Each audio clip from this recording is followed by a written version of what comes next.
தேவனுக்கு பயப்படுறவங்களுக்கு கர்த்தர் அவங்களோட சத்துருக்களை அவங்களோட சமாதானம் பண்ண வைப்பார். God will make your enemies to be at peace with you. உங்களோட வழிகள் கர்த்தருக்கு பிரியமா இருந்துச்சுன்னா, அதாவது நீங்க தேவனுக்கு பயந்து நடக்கிற பிள்ளைங்களா இருந்தீங்கன்னா, உங்களோட சத்துருக்கள் உங்களோட சமாதானம் பண்ணும்படி தேவன் செய்வாராம். நம்ம ஆண்டவருக்கு முன்பாக சரியா நடக்கிறோன்னா, நம்மள பகைத்தவர்கள் எத்தனை வருஷம் திருப்பி தேடி வந்து நம்மளோட சமாதானம் பண்ணுவாங்க. பாருங்க, அந்த ஊரு ராஜா ஈசாக்கு வந்து ஒரு ஒரு ஒரு வர்க்கண்டுகார ஆசைங்க வச்சுக்குவோம். ஓகே, அவன் ஒரு ஸ்ட்ரேஞ்சர். ஓகே, எங்களை பார்க்கிலும் நீ இன்னும் பலத்தனாக மாறிட்ட, இன்னும் பலசாலியாக மாறிட்ட, உனக்கு அவ்வளோ பிளஸ்ஸிங் இருக்குது, நீ தயவு செய்து பெரு. அவனுக்கு என்ன பயம் எடுத்துருச்சுன்னா, இவனை இப்படியே விட்ட இவன் ராஜாவாயிருவான், நான் அவனுக்கு அடிமையாயிருவேன். அப்போ இவன் பகை, பொறாமை நிமித்தம் ஒரு பகை. அவன் என்ன பண்ணுறான்னா, தயவு செய்து போயிரு, இப்படியே விட்டா நீ இன்னும் பெருசாகிட்டே இருப்ப, எனக்கு கஷ்டமாயிரும்ட்டு. கொஞ்சம் யோசிச்சு பாருங்க, அந்த ஊரை விட்டு ஈசாக்கை விரட்டும் பொழுது கர்த்தருக்கு தெரியாம இல்லை, கர்த்தருக்கு தெரியும். ஜாமாவெல்லாம் பேக் பண்ணிட்டு, ஓகே, ஈசாக் அவன் மனைவி முன்னுக்கு பிள்ளைங்களுக்கு முன்பாக ஜாமாவெல்லாம் எடுத்துக்கிட்டு அந்த ஊரின் திரட்டப்பட்டிருக்கிறான். ஓகே, அவனோட வேலைக்கார பிள்ளைங்க முன்னுக்கெல்லாம் அவன் தலை குடிஞ்சு நடந்து போயிருப்பான். ஆமாவா இல்லையா? தலை குடிஞ்சு போயிருப்பான். எவ்வளோ ஒரு அசிங்கம், எவ்வளோ ஒரு அவமானம், எவ்வளோ ஒரு வேதனை அவனுக்கு இருந்திருக்கும் அந்த நேரத்தில்.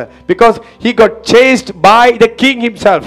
இந்த நாட்டு ராஜாவே, நீ இந்த தேசம் இருக்க கிளம்புனா உங்களுக்கு எப்படி இருக்கும்? இந்த நாட்டு அரசாங்கம், நீ தயவு செய்து கிளம்பிருந்தா உங்களுக்கு எப்படி இருக்கும்? அது எவ்வளோ பெரிய அசிங்கம். அந்த மாதிரி அவன் அதை கோத்ரூ பண்ணி போய் செஞ்சிருக்கான். அப்போ அங்கே என்ன உண்டாயிருக்குது? ஒரு பகை.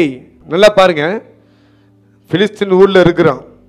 இப்போ இவன் என்ன சொல்லிட்டான், நீ இங்கேருந்து வெளியே போ, நீ ரொம்ப பலத்தில் மனுஷன் மாறிட்டு இருக்கிற, ஆட்கள்லாம் ரொம்ப பெருகிட்டு இருக்கிறாங்க, எனக்கு உத்தரவு பண்ணி விளையாட்டு விட்டான். இவன் வெளியே போனவன் தேசத்துக்கு வெளியே பார்டருக்கு வெளியே இருக்கிறான். எங்கே இருக்கான்? இப்போ பார்டருக்கு வெளியே இருக்கிறான். இப்போ ஈசாக்கு வெளியே போய் பார்டரை சுற்றியும் பெருக ஆரம்பிச்சிட்டான்.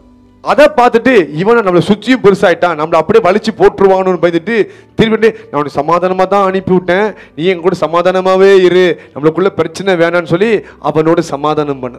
ஈசாக் தேவனுக்கு பயந்து நடந்தான். ஆமாவா இல்லையா? பயந்து நடந்தவசி சத்துருக்குள் அவனை தேடி வந்து அவனோடு சமாதானம் பண்றாங்க. Today what is the level of your Christianity?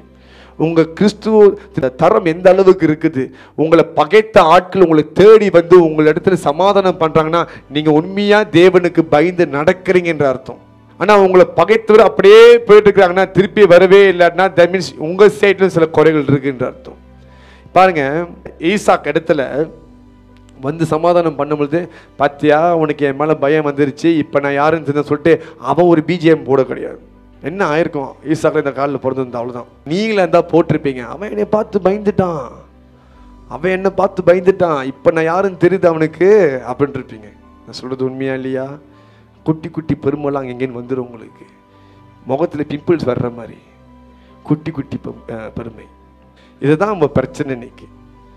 ஆனால் அவனை பாருங்க, அவன் வந்து கெஞ்சுறான், இது பண்ணுறான்னு சொல்லிட்டு ரொம்ப பெருசாக பிகவ் பண்ணி தாரிய பண்ண அவன் என்ன பண்ணுறான் பார்த்தீங்கன்னா, சமாதானம் பண்ணி அனுப்பி விடுறான், அவங்களுக்கு விருந்து வச்சு அனுப்பி விடுறான். அவன் என்ன நினைக்கிறான்னா, எனக்கு விரோதமாக வந்து யாராக இருந்தாலும் இருக்கணும், பிரச்சனை இல்லை, நான் எப்படி அவங்கள நடத்துகிறேன், கர்த்தர் அதை பார்க்கிறார். இன்னமும் உங்களுக்கு உங்கள் பக்கத்து வீட்டோட பிரச்சனை இருக்குது. என்ன இருக்குது? ஏன்னா துணியை வந்து உங்கள் வீட்டில் காய போட்டான்னு சொல்லி, தண்ணி அடித்து விட்டான் உங்கள் வீட்டிலன்னு சொல்லி, அவன் மரம் உங்கள் வீட்டை சார்ந்து இந்த பக்கம் வளர்ந்துருச்சு, மாங்காய் மரம், அதனால உங்களுக்கு ஒரு பகை. இந்தியா பாகிஸ்தான் பார்டர் பிரச்சனை மாதிரி உங்களுக்கு ஒரு பகை வந்துட்டு இருக்கு. இன்னும் நீங்கள் எப்படி நடத்துங்க? அந்த நீங்கள் நினைக்கிங்க சாதாரணமாக இது என்ன துணி பிரச்சனை தானே, கம்பி பிரச்சனை தானே, கேட்டு பிரச்சனை தானேன்ட்டு, அதுலேயும் கர்த்தர் பார்க்கிறார் அபிமெலேக்கை நீங்கள் எப்படி நடத்துறீங்கன்னு சொல்லி. இங்கே யார் ஈசாக்கு, யார் அபிமெலேக்குங்க? நீங்கள் ஈசாக்கு, நீங்கள் ஈசா கூட கோத்திரமாக இருக்கிறீங்க. அம்மாவா இல்லையா? அபிமெலேக்கு உங்கள் பக்கத்து வீடு. ஓகேயா? ஸோ அவங்களோட நீங்கள் எப்படி பிஹேவ் பண்ணுறீங்க? அவங்க இன்ன வரைக்கும் உங்களை பார்த்து முறைக்கிறாங்கன்னா, நீங்கள் ஈசாக்கா நடந்துக்கல, நீங்களும் அபிமெலேக்கு நடந்துறீங்க. நான் சொல்கிறது உண்மையா இல்லையா? நீங்கள் சர்ச்சில் வந்துட்டு பிரைஸ் தி லார்ட், சமாதானம் உங்களோடவே இருக்கட்டும்னு சொல்லிட்டு பக்கத்து வீட்டு கண்டு அவ்வளோ பிரச்சனை பண்ணி வச்சிருக்கிறீங்க. அப்புறம் இங்கே வந்து ஆண்டவர் ஆராதிக்கிறவங்க, துதிக்கிற ஆண்டவரை ஆராதனைன்னு பாட்டு பாடுறீங்க. கேட்பாரா ஆண்டவர் உங்கள் ஆராதனையை? எடுப்பாரா? எடுக்க மாட்டார். வீட்டில் பகை இருக்குதா, இந்த உபவாச நாட்களில் பக்கத்தில் உங்களுக்கு பிரச்சனை இருக்குதா, உபவாச நாட்களில் போய் சமாதானம் பண்ண பாருங்க. You are doing better. இன்னமும் அவன் வீட்டு தண்ணி இங்கே வந்துருச்சு, அவன் வீட்டு குப்பை இங்கே வந்துருச்சு, காற்றடிச்சு அவன் வீட்டு குப்பை இங்கே பறந்துச்சா, அவன் அதுக்கு என்ன பண்ணுவான்? நீங்கள் அதுக்கு ஆண்டவர் தான் போய் சூ பண்ணணும். காற்றவர் தானே அனுப்பி விட்டாரு. இப்போ அந்த காற்றவர் ஏன் அனுப்பி விட்டுருப்பாரு? உங்களை சோதிச்சு பார்க்கறதுக்கு. நீங்கள் ஈசாக்கா இல்லை அபிமெலேக்கான்னு பார்க்கறதுக்கு. இன்னமும் துணி காய போகிற பிரச்சனை இருக்குது. உங்கள் துணியை இங்கே காய போட்டிருக்கீங்க, தண்ணி இங்கே ஊற்றுது, அதனால உனக்கு என்ன குறைஞ்சி போகுது? இப்போ தண்ணி அப்படியே மண்ணோடு போக போகுது, முடிச்சு. அதுக்கும் ஒரு பிரச்சனையை பண்ணிட்டு இருக்க உட்காந்துக்கிட்டு, இங்கே எப்படி பண்ண முடியும், அது எப்படி பண்ண முடியும் அப்படின்னு சொல்லி. அப்புறம் உங்கள் வீட்டில் இருக்க கடுப்பில் அங்கே போய் காமிக்கிறது, பக்கத்தில் காமிக்கிறது. அவன் பார்ப்பான், விசுவாசின்றாங்க, கிறிஸ்தவங்கன்றாங்க, இவங்க இப்படி இருக்கிறாங்க அப்படின்ட்டு. என்ன வித்தியாசம்? ஒன்றுமே இல்லை. நீங்கள் இப்போ ஒரு சேல்ஸ்மேன், நீங்கள் உங்கள் ஜாமான் விற்கிறதா இருந்தால் என்ன பண்ணுவீங்க? இல்லாத போதெல்லாம் சொல்லுவீங்க, ஓ இது கீழே போட்டாலும் உடையாது, நீங்கள் போட்டு பாருங்கன்ட்டு. உங்கள் தரத்தை அதில் என்ன ஸ்பெஷலோ அதை காமிப்பீங்க. அதுதான் நீங்கள் ரொம்ப பேசுவீங்க, இதுதான் ஸ்பெஷல் அப்படின்னு சொல்லி. What is so special about Christ being within you? என்ன ஸ்பெஷலாக இருக்குது?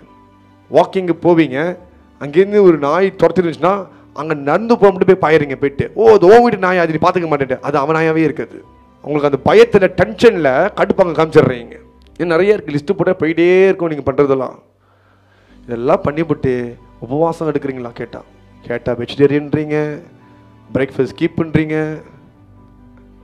நல்லா ஆராய்ந்து பாருங்கள், உங்கள் உபவாசம் கம்ப்ளீட்டாக இருக்குது? யோசிச்சு பாருங்கள். இல்லை, ஒருவேளை இன்னைக்கு கர்த்தர் உங்கள்கிட்ட பேசுறாருன்னா இதை போய் மாற்றிக்கிங்க. இதை மாற்றும் பொழுது you are fulfilling the fasting. Hallelujah. அங்கே ஒரு நிறைவு உண்டாகும். எல்லாத்துக்கூட சமாதானமாக இருங்க, பரிசுத்தமாகவும் இருங்க. இது இல்லாமல் நீங்கள் தேவனை தரிசிப்பதில்லை. உங்களோட அனுதின வாழ்க்கையில் நீங்கள் தேவனை தரிசிப்பதில்லை, கடைசி காலத்திலையும் பார்க்க முடியாது. You need to have peace with everybody. எல்லாத்துக்கும் என்ன பண்ணணும்? சமாதானம் பண்ணணும். நீங்கள் ஒரு மேலே பகையை வச்சுக்கிட்டு இதை வச்சுக்கிட்டு நீங்கள் எவ்வளோ இது பண்ணாலும் it will not work out. You fail. ஒரு கிறிஸ்டியனிட்டியோட லெவல் என்ன தெரியுமா? உங்கள் சத்துருக்கள் உங்களை தேடி வந்து உங்கள்கிட்ட சமாதானம் பண்ணுறாங்களா, அதை பாருங்கள். அதை நீங்கள் செக் பண்ணி பார்க்கணும். ஹல்லேலூயா. அஃப்கோர்ஸ் சில பேர் பண்ணுவாங்க, அந்த வேகத்தில் சில காரியத்தை செய்வாங்க, அந்த வேகத்தில் பட்டுன்னு எழும்பி செயல்படுவாங்க. இதெல்லாம் நார்மல் இல்லைன்னு சொல்ல. But after some time they will change. மாறி திருந்தி வருவாங்க. ஹல்லேலூயா. அதை நீங்கள் எப்படி அக்செப்ட் பண்ணிக்க போகிறீங்க, நீங்கள் எப்படி அதை மாற்ற போகிறீங்க, அது உங்கள் கையில் இருக்குது. உங்களுக்கு சொல்கிறேன், இந்த உபவாச நாட்களில் நீங்கள் சரியாக நடக்கும் பொழுது நீங்கள் பார்ப்பீங்க, உங்கள் சத்துருக்குள் உங்களோட வந்து சமாதானம் பண்ணுவார்கள். ஹல்லேலூயா.